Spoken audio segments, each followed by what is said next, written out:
Hello everyone, स्वागत है आप सभी का जेके कॉन्सेप्ट क्लासेस पर। तो आज हम करने वाले 11th अकाउंटेंसी का जनरल चैप्टर, और ये एक ऐसा चैप्टर है जो अकाउंटेंसी का बेस है। मींस अगर आपने इस चैप्टर को बहुत ही अच्छे तरीके से सीखा और समझा तो फिर आप देखोगे कि आने वाले 11th अकाउंटेंसी हो, चाहे 12th का अकाउंट्स हो या फिर आगे बीकॉम एमकॉम कहीं भी आप अकाउंट्स पढ़ रहे हो, हर जगह पर आपको इस जनरल चैप्टर की इम्पोर्टेंस समझ में ज़रूर आएगी, क्योंकि ये बेस है पूरे अकाउंट्स का। ठीक है, तो जर्नल का सबसे पहले मीनिंग समझते हैं। जर्नल का मतलब होता क्या है? बेसिकली किसी भी बिजनेस में या किसी भी जगह पर कोई भी फाइनेंशियल ट्रांजैक्शन होता है, जहाँ मॉनेटरी टर्म में कोई ट्रांजैक्शन होता है, तो उस ट्रांजैक्शन की, उस लेन देन की जब पहली बार रिकॉर्डिंग की जाती है, जिस जगह पर रिकॉर्डिंग की जाती है उस जगह को ही हम क्या कहते हैं? जर्नल कहते हैं, राइट। तो जर्नल का सबसे पहले फॉर्मेट भी समझना इम्पॉर्टेंट है, जो कि बहुत ही आसान है। सबसे पहले इसमें करना क्या होता है, हमें एक कॉलम बनाना होता है डेट का, दूसरा particulars, third ledger folio, and the fourth is debit and the next is credit.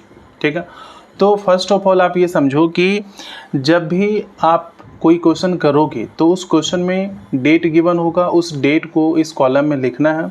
But today we are going to discuss the concept of this journal entries, right. तो इसलिए हम फॉर्मेट को समझ रहे हैं, जो डेट होगा वो डेट आपको इसमें लिखना है, राइट। तो बेसिकली करना क्या है, आज हम दो मेन ट्रांजेक्शन जिसकी जर्नल एंट्री सीखेंगे। क्या होती है जर्नल एंट्री वो तो सीखेंगे ही, लेकिन उसके साथ ही क्यों उस एंट्रीज़ में अकाउंट्स को डेबिट और क्रेडिट किया जा रहा है ये भी सीखेंगे, राइट। तो सीखने के लिए तैयार हो जाओ।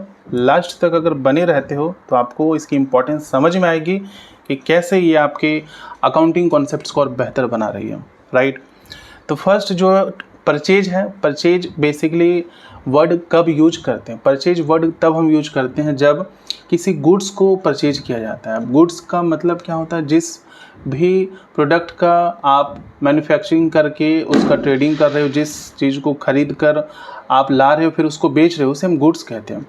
तो जब उस गुड्स को आप परचेज कर रहे हो तो परचेज बेसिकली दो तरह का हो सकता है, या तो कैश में आपने परचेज किया या फिर क्रेडिट में आपने परचेज किया। तो कैश में जब परचेज करते हो तो उस टाइम पर क्या होता है कि कैश हमारे पास से जा रहा होता है, तो परचेज अकाउंट हमेशा क्या करेंगे? डेबिट करेंगे, and to cash account credit करेंगे। क्यों ऐसा हुआ? क्योंकि जो परचेज अकाउंट है बेसिकली ये नॉमिनल अकाउंट्स के अकॉर्डिंग एक्सपेंस है, यानी कि जब भी आपने परचेज किया तो एक्सपेंस हो रहा है, खर्च हो रहा है, इसलिए परचेज अकाउंट को डेबिट किया, डेबिट ऑल एक्सपेंसेस के अकॉर्डिंग। एंड जब आप परचेज कर रहे हो तो कैश आपके पास से जा रहा है, दैट्स वाई कैश अकाउंट को क्रेडिट हमने किया, राइट। तो ये था कैश में जब परचेज करते हैं तब की एंट्री। नेक्स्ट है क्रेडिट परचेज, यानी कि आपने परचेज तो किया बट उसकी पेमेंट अभी नहीं की है। जिस पर्सन से परचेज करते हैं उस पर्सन को हम क्रेडिटर कहते हैं, ये ऑलरेडी हम डिस्कस कर चुके हैं। तो परचेज चाहे कैश में हो या फिर क्रेडिट में हो, दोनों ही केसेस में परचेज अकाउंट को डेबिट करना ही है हमें। अगर कैश में परचेज किया तो कैश अकाउंट को क्रेडिट करते हैं, और अगर क्रेडिट उधार में परचेज किया है तो उस पर्टिकुलर पर्सन का नाम लिखते हैं यहाँ पर, means to creditors account, right. So ये था credit purchase. Next we have कि जो गुड्स आपने परचेज किया, अगर वो परचेज किया गया गुड्स आप रिटर्न कर रहे हो तो उसे हम रिटर्न आउटवर्ड या परचेज रिटर्न कहते हैं। इसकी एंट्री क्या होगी?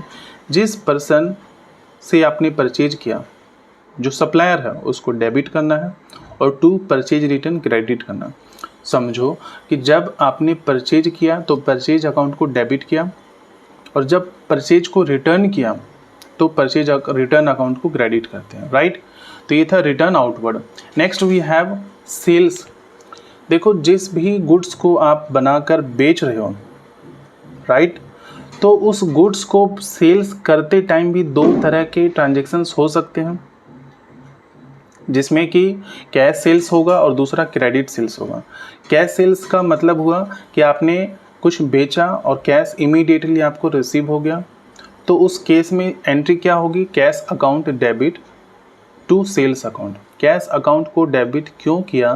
क्योंकि रियल अकाउंट के according debit word comes in, यानी कैश आ रहा है आपके पास, इसलिए हमने कैश अकाउंट को डेबिट किया।